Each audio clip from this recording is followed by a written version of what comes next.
जय हिंद दोस्तों। हिंदी साहित्य वाला के ऑनलाइन प्लेटफॉर्म पे आप लोगों का स्वागत है।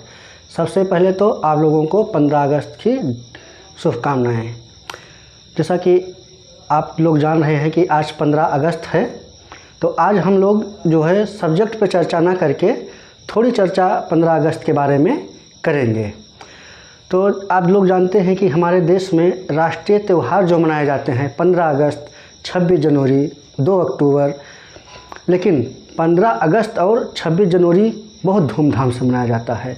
आप लोग जानते ही हैं 15 अगस्त 1947 को हमारा देश आज़ाद हुआ था और 26 जनवरी 1950 को हमारे देश का संविधान लागू हुआ था।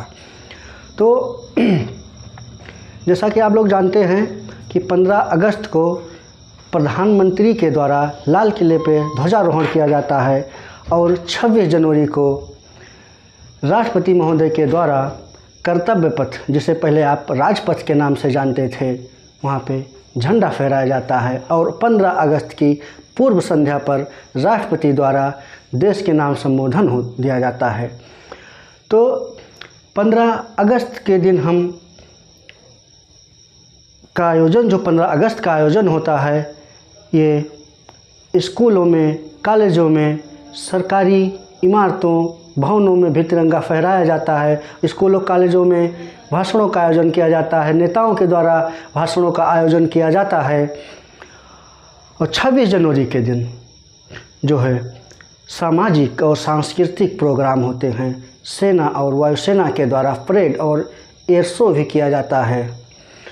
और इस साल हम लोग अगर सामान्य तौर पे कहें कि तो हम 77वां स्वतंत्रता दिवस मना रहे हैं, लेकिन आधिकारिक तौर पे अगर देखें तो ये हमारा 76वां स्वतंत्रता दिवस है और हमारे देश को आज़ाद हुए 76 साल हो गए हैं।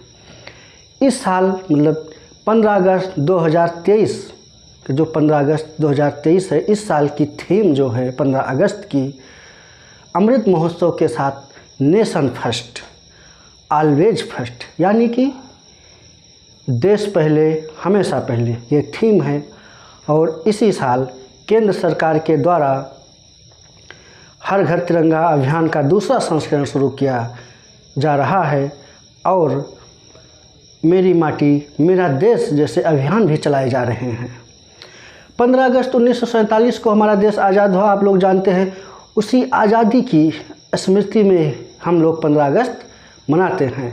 अगर हम अपने देश के इतिहास की बात करें तो हमारे देश का इतिहास लगभग 5000 साल पुराना है। हमारे देश में समय समय पर विदेशियों का आगमन होता रहा। जैसे अगर प्राचीन समय में हम बात करें तो हिंद एवं शक, पहलो, कुषाण, ये जातियां यहाँ पे आईं और यहाँ की समाज और संस्कृति को अपनाए, यहाँ के लोगों के साथ शादी विवाह करके यहीं के हो गए। और रुद्रदामन जैसा शासक ने अपने अभिलेखों में विशुद्ध संस्कृत भाषा का प्रयोग किया, तो ऐसा लगता है कि उसने संस्कृत भाषा भी सीखी होगी, जो कि हमारी देववाणी है। इसी क्रम में आगे अरब, तुर्क वाले भी आए।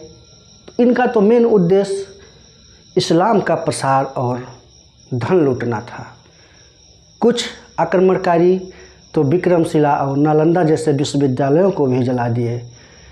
फिर मध्यकाल की अगर हम बात करें तो फिर इस काल में भक्ति और सूफी संस्कृति का विकास हुआ। इस संस्कृति के विकास से एक समन्वित संस्कृति का विकास हुआ, हिंदू मुस्लिम एकता का विकास हुआ जो है। अगर हम इस्लाम की बात करें, इस्लाम दुनिया में जहाँ जहाँ गया उसने वहाँ पे अन्य धर्मों का समूल नाश कर दिया, लेकिन भारत में ये ऐसा नहीं कर पाया। और ये भारत में आके जो है अन्य धर्मों के साथ ये भी अपना प्रचार प्रसार किया और इसी आधार पे भारत में सांप्रदायिकता का भी विकास हुआ।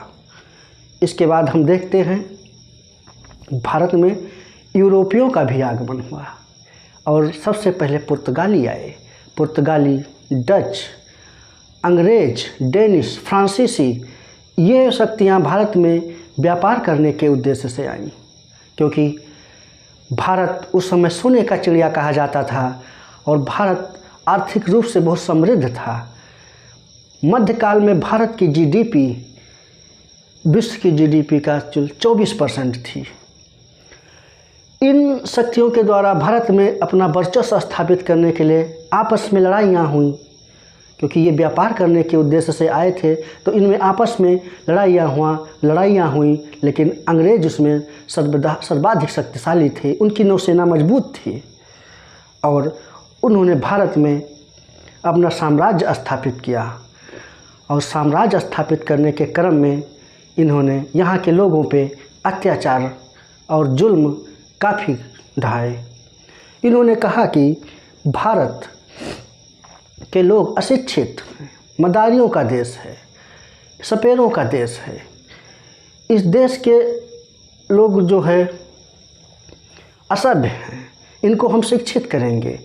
ये जो है निरंकुश राजाओं के द्वारा शासित होते रहे हैं।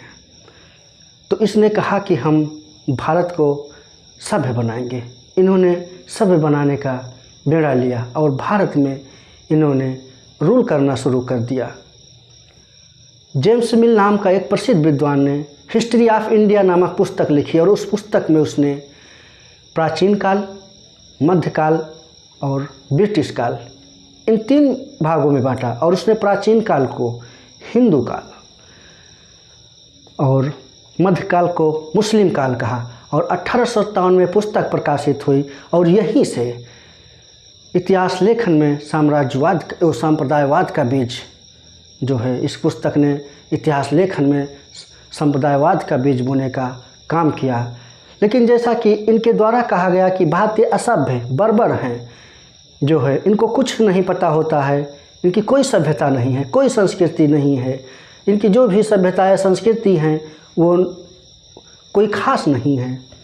लेकिन कुछ घटनाएं ऐसी हुई जैसे कि सिंधु सभ्यता की खोज हुई।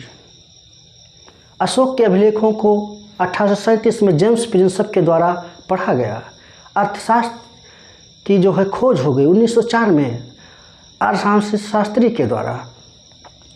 तो धीरे धीरे जब सिंधु सभ्यता जैसी एक महान सभ्यता, एक विकसित सभ्यता, एक नियोजित सभ्यता का उदय हुआ, तो इनके पैरों तले ज़मीन खिसक गई कि अरे इनकी भी अपनी एक सभ्यता है।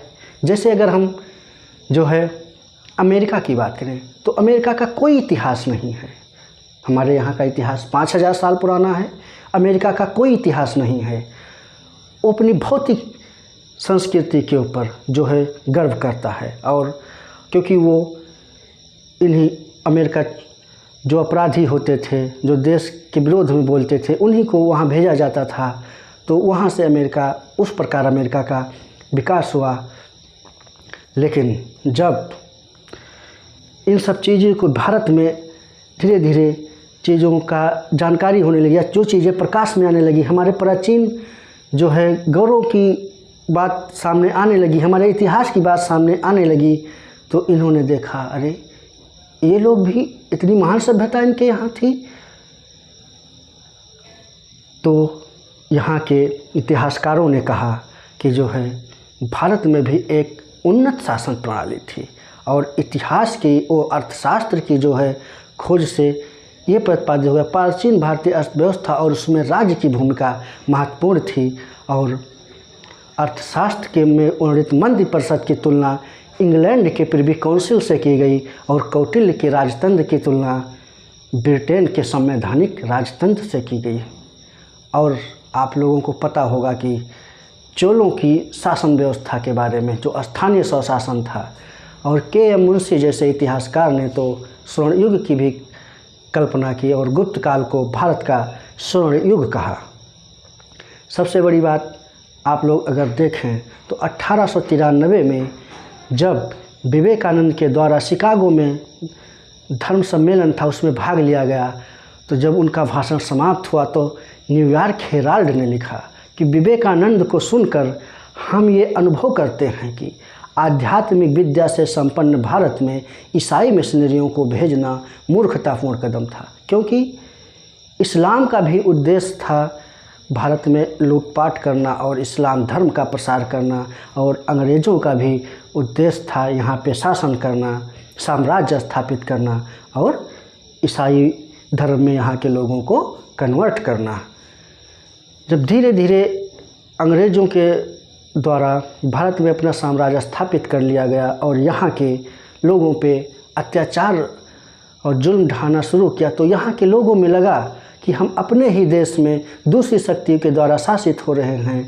तो इनके विरुद्ध तमाम तरह के आंदोलन हुए, जिसमें आप जन विद्रोह, जनजातीय विद्रोह, किसान विद्रोह को ले सकते हैं, जिसका समग्र रूप में अगर बात करें तो 1857 का विद्रोह प्रमुख है, जिसमें झांसी की रानी, मौलवी अहमदुल्ला, बख्त खां, कुंवर सिंह जैसे, अहिल्याबाई जैसे जो है महान व्यक्तियों ने इसके खिलाफ मोर्चा उठाया। लेकिन ये क्रांति या ये विद्रोह जो है असफल हो गया, क्योंकि समाज के सभी वर्गों का साथ या देश के सभी लोगों का साथ इसमें नहीं मिल पाया। धीरे धीरे जैसे जैसे समय बीतता गया, इनके अत्याचार की हदें और बढ़ती गई। फिर इसी क्रम में महात्मा गांधी, भगत सिंह, चंद्रशेखर आज़ाद, सुखदेव, राजगुरु, अशफाक उल्लाह खां, राजेंद्र लाहिड़ी, राम प्रसाद बिस्मिल जैसे, सुभाष चंद्र बोस जैसे लोगों ने इनके विरुद्ध एकदम से मोर्चा खोल दिया कि नहीं। तिलक जैसे महान व्यक्तित्व ने कहा कि जो है आज़ादी हमारा जन्मसिद्ध अधिकार है, और सुभाष चंद्र बोस ने कहा तुम मुझे खून दो, मैं तुम्हें आज़ादी दूंगा। तो अगर हम भगत सिंह की बात करें तो भगत सिंह एक बार कहते हैं कि उनके बारे में ये कहानी कही जाती है कि इनके एक अपना ये घर छोड़ के चले आए थे। शायद इन्हें शादी नहीं करना चाहते थे और इनके माँ बाप इनकी शादी करवाना चाहते थे। एक गांव में बच्चों को वहाँ जाके पढ़ाते थे। लेकिन जब राष्ट्रीय आंदोलन तेज हो गया तो ये कहे इनका भी मन हुआ कि आंदोलन में भाग लिया जाए। तो वहाँ के लोगों से कहा कि मेरी माँ बीमार है, मुझे घर जाना पड़ेगा। तो वहाँ के लोग इनको छोड़ने आए। तब ये जाते जाते ये जब एकदम से जाने लगे तो कहा कि मेरी भारत माँ बीमार है। चंद्रशेखर आज़ाद जो है कभी अंग्रेज़ों के हाथ नहीं आए, और इलाहाबाद के चंद्रशेखर पार्क जो है या आज़ाद पार्क जो है, जिसे आप कंपनी गार्डन के नाम से जानते थे, वहीं पे अंग्रेज़ों से इनका मुठभेड़ हुआ। और जब इनके पिस्तौल में एक गोली बची तो इन्होंने खुद को गोली मार लिया और कहा कि हम आज़ाद हैं और आज़ाद ही रहेंगे।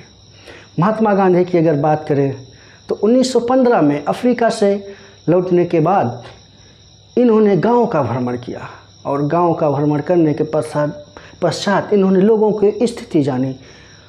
और इन्होंने जब लोगों की स्थिति जानी तो खुद ये एक धोती और एक कपड़ा ऐसे लपेटे रहते थे और लाठी के सहारे जो है चलते थे। इस प्रकार इनकी लोकप्रियता गांव के लोगों में भी बहुत फैली। और इन्होंने आंदोलन में जब भी ये आंदोलन शुरू करते तो महिला, दलित, पिछड़ा, श्रमिक, किसान, मजदूर सब इनके जो है अनुयायी बन जाते। जनसैलाब उमड़ पड़ता। और कहते हैं ना कि जिस ब्रिटिश एम्पायर में जो है सूर्य कभी अस्त नहीं होता था, उस ब्रिटिश एम्पायर को भी इन्होंने अपने ब्रिटिश एम्पायर को घुटने टेकने पे मजबूत कर दिया। कहते हैं the sun never set in the British Empire. तो ये थे महात्मा गांधी जो है। इन्होंने कहा कि राम राज की अवधारणा दी और कहा कि हमारा राम राज कोई हिंदू राम राज नहीं है। हमारे राम राज का मतलब पूर्ण स्वशासन और पारदर्शिता है। हमारे राम राज का मतलब ईश्वर का राज जिसमें राम रहीम एक हैं, और इसमें नीति और मर्यादा का पालन किया जाएगा, और जहाँ धर्म, जाति, लिंग किसी के आधार पे भेदभाव नहीं किया जाएगा। और इन्होंने अपने राम राज्य की अवधारणा 1929 में अपनी यंग इंडिया में दी। इस प्रकार जैसे जैसे समय बीतता गया, अंग्रेज़ों के विरुद्ध राष्ट्रीय आंदोलन में लोगों की भागीदारी बढ़ने लगी। और 1942 के भारत छोड़ो आंदोलन में गांधी जी ने कहा कि करो या मरो, यहाँ तक का नारा दिया। और 30 जनवरी 1948 को इनकी हत्या कर दी गई। जब इनकी हत्या हुई तब भी इनके मुंह से हे राम निकला। और अल्बर्ट आइंस्टीन ने कहा कि आने वाली पीढ़ियां शायद ही ये विश्वास करें कि इस पृथ्वी पर हर मांस के शरीर वाला कोई व्यक्ति रहा होगा। इस प्रकार महापुरुषों के जो है बलिदान के फलस्वरूप हमारे देश को 15 अगस्त 1947 को आज़ादी मिली और 14 अगस्त 1947 को जो है हमारे देश का विभाजन हुआ और इस दिन 14 अगस्त को हम लोग विभाजन विभीष का स्मृति दिवस मनाते हैं। जब ब्रिटिश पार्लियामेंट में भारत को आज़ाद करने का घोषणा पत्र लाया जा रहा था, उस समय ब्रिटेन के प्रधानमंत्री क्लीमेंट एटली थे और द्वितीय विश्व युद्ध के समय ब्रिटेन के प्रधानमंत्री विंस्टन चर्चिल थे। उन्होंने कहा कि क्लीमेंट एटली भारत को आज़ाद करा के बहुत बुरा कर रहा है। अगर भारत आज़ाद हो गया तो यहाँ के नेता जो है छोटी सोच वाले होंगे, तिनके जैसा उनका भार होगा और वो कुर्सी के लिए आपस में लड़ते रहेंगे और हिंदुस्तान एक दिन एक गिलास पानी और रोटी के एक टुकड़े के लिए भी टैक्स नहीं भर पाएगा। हालांकि भारत इतना कमज़ोर नहीं है, लेकिन अब बात ये आती है कि हमको आज़ादी मिल गई है तो क्या हम वास्तविक आज़ादी में जी रहे हैं या नहीं, क्योंकि वर्तमान समय में हमारे देश में अशिक्षा, बेरोजगारी, भूखमरी, कुपोषण, गरीबी, पर्यावरण की समस्या, धोखाधड़ी, चोरी, साइबर क्राइम आदि की समस्या है। इन सब को भी दूर करना हमारा फ़र्ज़ है। इन सब समस्याओं से भी हमको आज़ादी चाहिए। और जैसे कि हमारे देश में एक बार आज़ादी के बाद हमारे देश में रूस के प्रमुख मिखाइल गोर्बाचेव आए और उन्होंने देखा कि भारत में जो है विभिन्न भाषा, जाति, धर्म, समूह के लोग रह रहे हैं, उनकी खान पान, रहन सहन अलग अलग है। उन्होंने कहा कि भारत तो इस प्रकार है, टूट जाएगा, ये अपने आप में एक यूरोप है, ये यूनाइट कैसे रह सकता है, ये संगठित नहीं रह सकता है। लेकिन भारत की संस्कृति की यही विशेषता है, विविधता में एकता, अनेकता में एकता। आप लोगों ने खुद देखा होगा 1991-92 में रसिया खुद ही 15 टुकड़ों में विभाजित हो गया, लेकिन हमारा देश आज भी मजबूत खड़ा हुआ है। और अगर हम बात करें तो आज हमारा देश कहाँ नहीं, लेकिन एक दुख की बात है कि आज़ादी मिलने के बाद भी हमारे देश में जगह जगह सांप्रदायिक दंगे, विद्रोह, आंतरिक, जैसे मणिपुर की बात आप ले लीजिए, वहाँ महिलाओं के साथ दो समुदायों के झगड़े में महिलाओं के साथ क्या व्यवहार हुआ। हमारे यहाँ कहा जाता है जहाँ नारियों की पूजा होती है वहाँ देवता निवास करते हैं, लेकिन मणिपुर में क्या हुआ, महिलाओं के साथ बहुत बुरा हुआ, उनको पुरुषों के साथ नग्न परेड कराया गया। हरियाणा में भी दंगा हुआ। तो इन सब चीज़ों को दूर करने की आवश्यकता है। जैसे कि अगर हमारे यहाँ कुछ होता है तो विदेशी कंट्रियाँ, पाश्चात्य कंट्रियाँ हमारे यहाँ नज़र गड़ाए रखती हैं। जैसे मणिपुर हिंसा की ही बात करें तो अमेरिका और फ्रांस ने कहा कि अगर भारत चाहे तो हम इसमें उसकी मदद कर सकते हैं, हिंसा को रोकने में हम मदद कर सकते हैं। ये हमारे आंतरिक मामला है। अगर कोई विदेशी ताकत ऐसा कहती है तो ये हमारी संप्रभुता पे हमला है। तो इसलिए हमको इन समस्याओं को दूर करना चाहिए जो है। और आप जानते हैं अंग्रेज़ों ने हमारे देश से 45 ट्रिलियन डॉलर जो है लूट के ले गए। 45 ट्रिलियन डॉलर उन्होंने पूरा सब लूट के ले गए हमारे यहाँ से, और हमारी सोने की चिड़िया को कंगाल बना दिया दोस्तों। और हम बुद्ध और गांधी के देश में हैं, अंबेडकर के देश में हैं। हमको गांधी, बुद्ध और अंबेडकर के सपनों का भारत बनाना है, ना कि हमें अंग्रेज़ों के हिसाब से चलना है, क्योंकि अंग्रेज़ों ने हमें फूट डालो और राज करो की नीति ली, लेकिन आज हमारे देश में भ्रष्टाचार की भी समस्या बहुत तगड़ी है। अंग्रेज़ भी हमें लूट रहे हैं और ये भ्रष्टाचार भी हमको लूट रहा है। इन सब चीज़ों से हमको छुटकारा चाहिए। इसीलिए हम 15 अगस्त को अपनी आज़ादी को याद करके ही हम 15 अगस्त मनाते हैं। और इस आज़ादी को पाने के लिए हमारे देश के टुकड़े हो गए, एक पाकिस्तान और हिंदुस्तान। और उस समय देश में 10 लाख से ज़्यादा लोग मार दिए गए और करोड़ों लोग बेघर हुए। कुछ लोग शरणार्थी कैंपों में भी रह रहे थे। एक बार की बात है, जब शरणार्थी कैंप में लोग रह रहे थे, जो विस्थापित लोग थे, नेहरू जी मुआयना कर रहे थे, तो एक महिला ने नेहरू जी का कॉलर पकड़ लिया और बोली कि आपको तो प्रधानमंत्री का पद मिला, हमको क्या मिला, हम कहीं के नहीं हुए। तो नेहरू जी ने कहा कि हमको तो प्रधानमंत्री का पद मिला, आपको इतना अधिकार मिला है कि आप एक प्रधानमंत्री का कॉलर पकड़ रही हैं।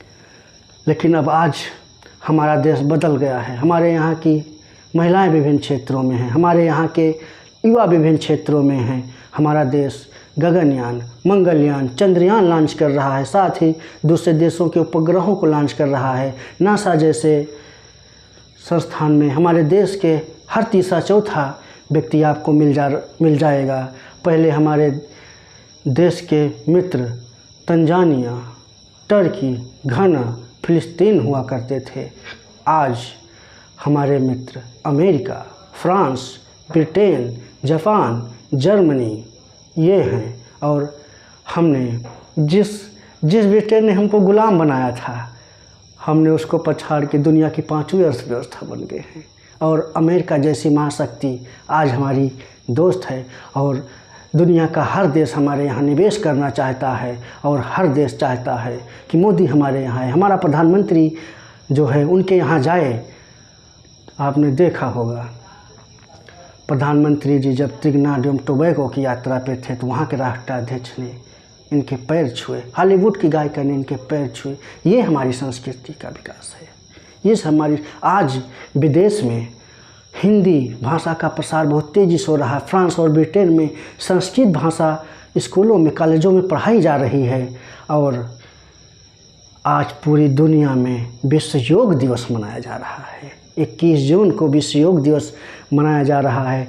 और आज हमारे यहाँ आकर के आध्यात्मिक खोज में, मन की शांति की खोज में, मथुरा, वृंदावन, दिल्ली में आप देखोगे तो हरे रामा हरे कृष्णा करते हुए आप विदेशियों को देख सकते हैं। भगवत गीता का प्रचार करते हुए देख सकते हैं।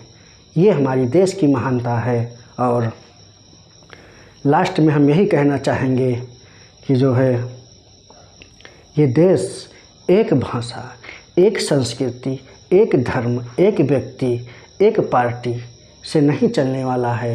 ये विविधता में एकता स्थापित करने वाला देश है। यहाँ सभी का सम्मान करना पड़ेगा। और महात्मा गांधी के, अंबेडकर के और महात्मा बुद्ध के सपनों का भारत बनाना है, क्योंकि we are future of India. इसी के साथ मैं अपनी वाणी को विराम देता हूँ। आप लोग 15 अगस्त को अच्छे से मनाइए। जय हिंद, जय भारत।